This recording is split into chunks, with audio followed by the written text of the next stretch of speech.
റോഡുകളിൽ നിശ്ചിത traffic line പാലിക്കണമെന്ന മുന്നറിയിപ്പുമായി റാസൽ ഖൈമ പോലീസ്.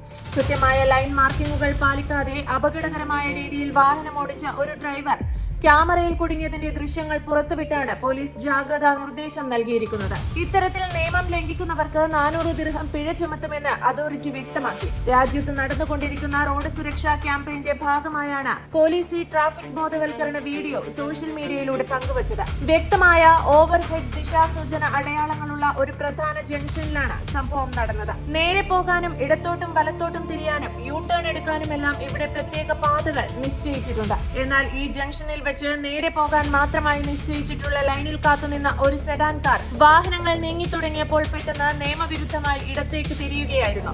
റോഡിലെ കട്ടിയുള്ള വെളുത്ത വരകൾ മുറിച്ചു കടന്ന് ഇടത്തേക്ക് തിരിയാൻ പാകത്തിൽ ശരിയായ ലൈനിൽ വന്ന മറ്റു വാഹനങ്ങളുടെ വഴി തടസ്സപ്പെടുത്തിക്കൊണ്ടായിരുന്നു ഈ അപകടകരമായ നീക്കം. ഇത്തരത്തിലുള്ള ലൈൻ മാറ്റങ്ങൾ വലിയ അപകടങ്ങൾക്ക് കാരണമാകുമെന്നും ഗതാഗത തടസ്സം സൃഷ്ടിക്കുമെന്നും പോലീസ് ചൂണ്ടിക്കാണിക്കുന്നു. റോഡുകളിലെ സുഗമമായ ഗതാഗതം ഉറപ്പാക്കുന്നതിനും എല്ലാ റോഡ് ഉപയോക്താക്കളുടെയും സുരക്ഷ മുൻനിർത്തിയും കവലകളിൽ പ്രവേശിക്കുന്നതിന് മുൻപ് തന്നെ ലൈൻ മാർക്കിംഗുകൾ ശ്രദ്ധിക്കണമെന്ന് അതോറിറ്റി വാഹനമോടിക്കുന്നവരോട് അഭ്യർത്ഥിച്ചു.